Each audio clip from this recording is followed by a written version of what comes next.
Welcome, everybody, to the Kodiak Island Planning and Zoning meeting here at the Assembly Chambers. Today is Wednesday, February 11th, 2026. Haley, can I get a roll call? Ms. Frazier, Mr. Neff, Here. Mr. Dagan, Present. Miss Craig, Here. Miss Williamson, Here. Mr. Delgado. Here. You have a quorum. All right, we'll move on to citizen comments. Citizen comments are limited to 3 minutes per speaker. To make comments, call the local number at 907-486-3231 or toll-free number at 855-492-9202. Comments are for general topics only.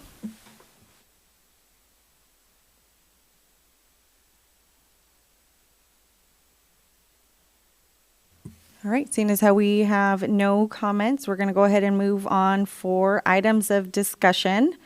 We have 3 cases on. Packet review. Yeah, we don't have anything under items of Sorry. discussion. Yeah. We'll go ahead and move to packet review.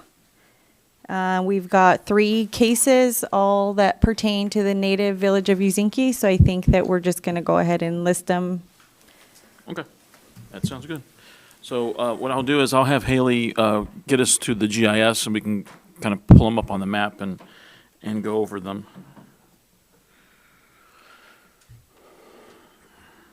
All right, so, yeah, so this is case 2613, 3525 3rd Street. This proposed rezone is from R2 two-family residential to public use lands, or the PL district.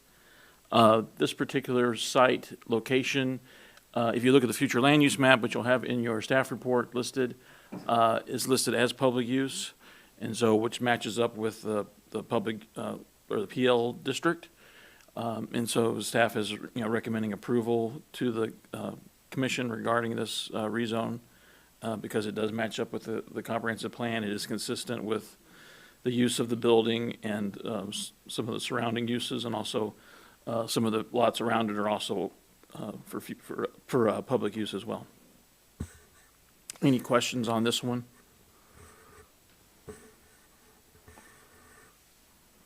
Okay.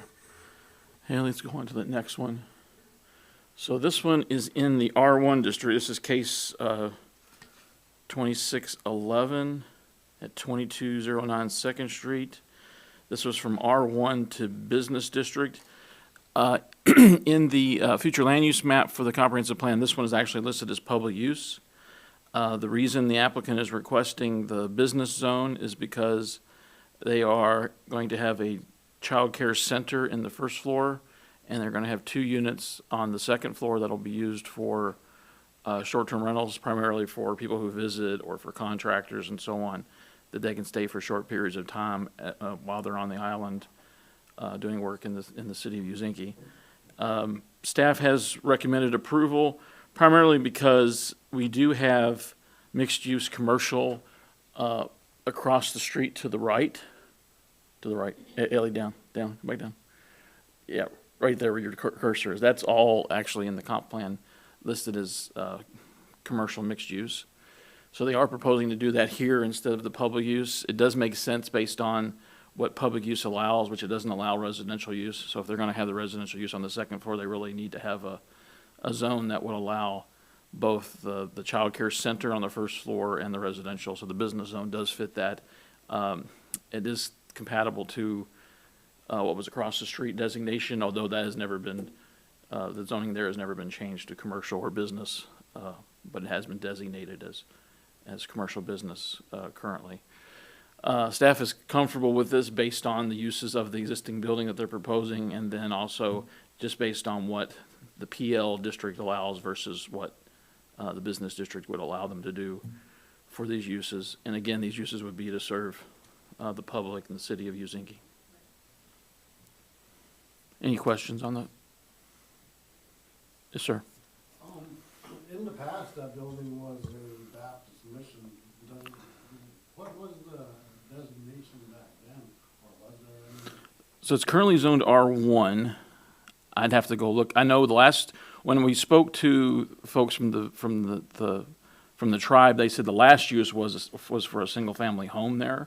So it looks like the uses have changed quite often, or it has changed, which the last use certainly would be consistent with the R1 zone.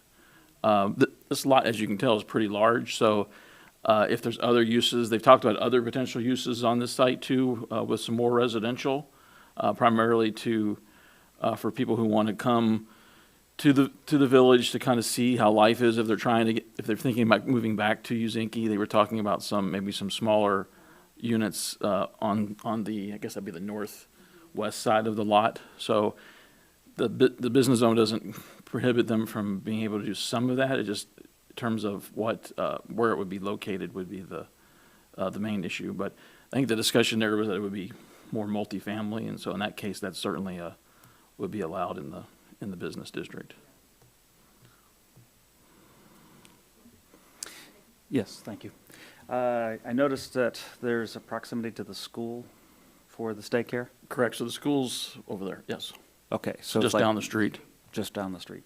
So in that way, it'd be a good use of space for accommodating the school for after-school programs and/or preschool kind of events. Yeah, and I will say that the child care facility there is open to everybody who lives in the city. I mean, as long as, of course, they have room, I assume. But yeah. Okay. Second question regarding neighbor notifications. They've gone out. Have there been any replies since? Yeah, we haven't received any comments on any of these 3 cases, but we have sent notices as required by code for all 3 cases. Okay, so as of this moment, there appears to be no resistance within the community for this structure?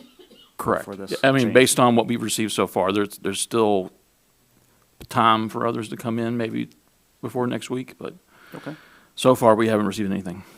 thank you. I'm just curious, do we know what the population of Uzinki is? Oh, I'd have to go look it up, but I'm trying to remember what it was the last time I looked. Less than 200. Yeah, it's in the Okay. upper 100s, I think. Okay. All right, and then we'll go on to the third case, which is case 2612. We'll move back. So this particular site is interesting. It's in the old, so when you look at the 2008 comprehensive plan, this was still shown as the airport. It actually hadn't moved yet to its new location.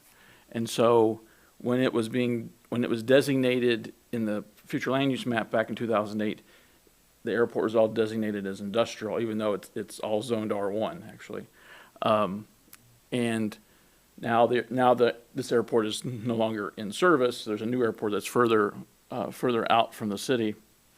And so they did subdivide off this portion of the old airport parcel. And so this parcel you see here was subdivided off. You're not going to see it based in this area, but there is currently a building that has been constructed in the past year and a half, 2 years, that's on this site.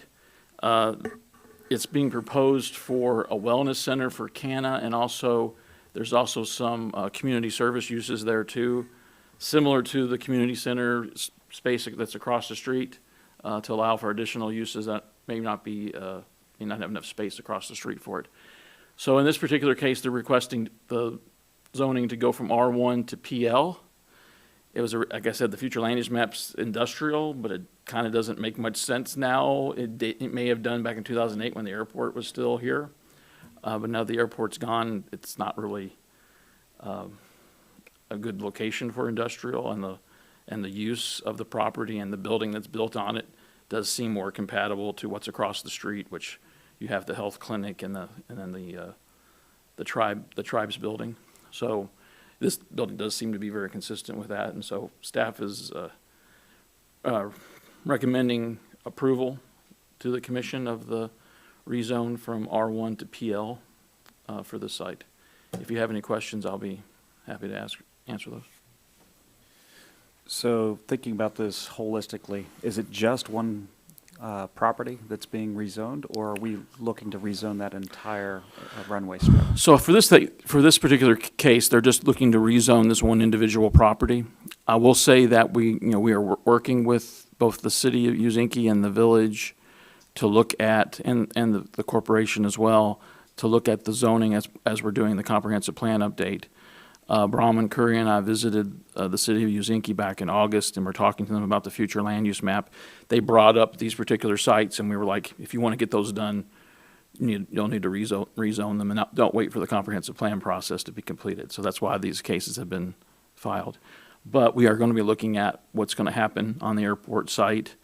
We also are expecting another rezone case to come in, as well as a subdivision case. It'll be very similar to what we had in Old Harbor because of they are constructing a tsunami shelter in Uzinki here, which is at the old airport site. So we should be expecting that once the surveyor has done his work. They'll be filing a subdivision and kind of rezone in tandem. Again, very similar to what we saw for Old Harbor. Thank you. Second question.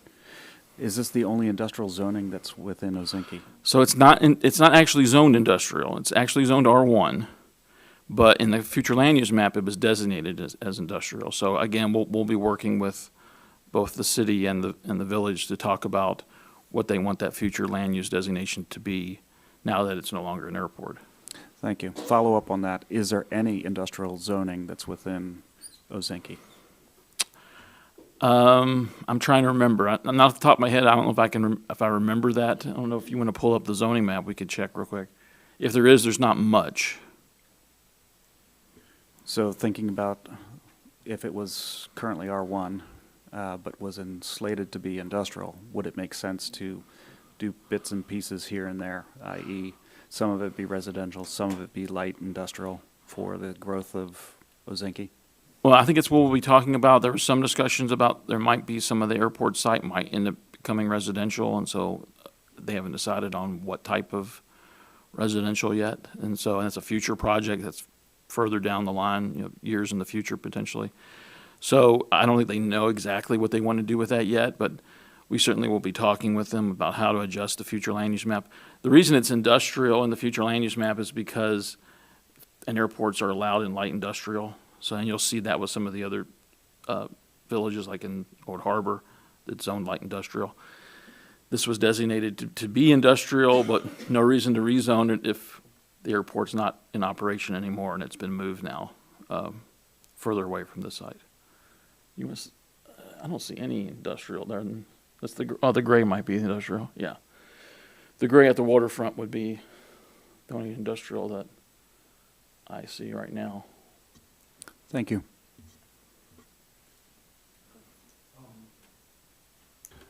I'll just say that there probably is going to be more of this going to happen, because at the end of the runway, old runway, is where they're putting their new graveyard, and on the opposite end of the runway there is the garden, the greenhouses, and the chicken farm, and right across from those buildings on the side of the hill to the right of where you were talking, the tsunami shelter is going to be put up, is where the homes are. They're already mapped out there and stuff, so that's where they're going to expand to. The thought is to try to get as many people out of the tsunami zone area as you can, and that is to move them up onto the side. So this stuff is going to be coming up, and it's good to see that we are starting to clean up some of these old designations that need to be modified for everyone. I'm glad to hear some ground intelligence that there is a movement within the village to try and migrate away from the tsunami zone. This is just part of the reality of modern living, is we now have statistical data that can model certain realities that will come to pass if we don't take precautions like you're suggesting and like the community is trying to do. Then we will just have a repeat of our histories. And so I'm glad to see that there's some progress in this regard. Thank you for that update. And I will say, both the city of Uzinki and the native village of Uzinki work together on a hazard mitigation plan for their community, and they have been designated as a tsunami safe community. So, they're working through these processes of the tsunami shelter, rezoning, additional housing out of the inundation zone, all those kind of things. They're working straight out of their plan that they approved.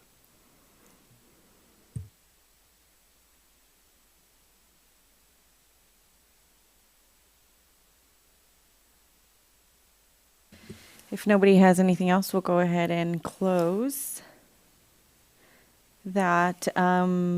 Old business, looks like we don't have any. No old business. All right, so I guess that concludes. For reports, we have our next work session is scheduled for Wednesday, March 11th, 6:30 p.m. here at the Assembly Chambers. And the next regular meeting is scheduled for Wednesday, March 18th at the Assembly. Yeah, don't No. forget you have a regular meeting next week. Yeah, that's So what on- I was on going the- to say. on the I'm like, wait, 18th. that Yeah. doesn't sound right. Okay. Yeah, so meeting next week here, Wednesday, 6:30 at the Assembly Chambers. And that leaves us with abbreviated and final approvals of subdivisions. I mean, nothing to report on there. We have received the final plats for Old Harbor's 2 subdivisions. Those have been recorded now. And of course, their zoning have been officially changed based on those recorded plats. No new business. That brings us to communications for the planning and zoning case results letters. We typically don't report anything on those. Oh, Haley okay. did submit those letters based on results of the planning commission's reviews. Okay, so then we'll move along to staff comments. Haley? or- The only thing I would say is we did close out the surveys for the last 2 elements that we were working on for the comprehensive plan for arts, culture, history, and environment. Both of those results are now on the Plan 2045 webpage, and I'll report more about it next week in the director's report. In addition, we're working on a survey for intergovernmental cooperation that we'll be sending out, hopefully by the end of February. So we're working on that one. That'll be the last kind of like public engagement piece before we start going in and kind of completing this draft process of the comprehensive plan. And then once that work is done, then we'll be putting those drafts out for public review and comments. And that'll be probably later in the summer, I would say, early summer, hopefully. Haley? No comments. All right. Guess that leaves us to commissioners' comments. Can we go ahead and start with you, Mr. Dagan? Thank you. A point of note is that next week I'll be traveling and will be out of pocket, and I will have a 4-hour time differential, which means I may or may not be present remotely. So beyond that, I'm glad to see that we're moving forward on the work of the people, and I look forward to seeing new cases come on to our docket. Thank you. Thank you, everybody, for being here, and thank you, Joseph, for stepping up and joining us. And thanks, everybody, for all the work, and see you at the next meeting. It's good to be back. I enjoyed doing this work in the past, and it's fun again. So thank you guys for all this. Welcome, Mr. Delgado. We are a fun bunch, I think. For the most part, not all meetings will go this quick and smooth, but here we are. Thank you guys all for being here. You guys drive safe, and we'll see you guys next week. And if I could, adjourn the meeting? Yeah. You can just adjourn it. You don't need a motion. Okay, Works out. go ahead and adjourn the meeting at 6:48.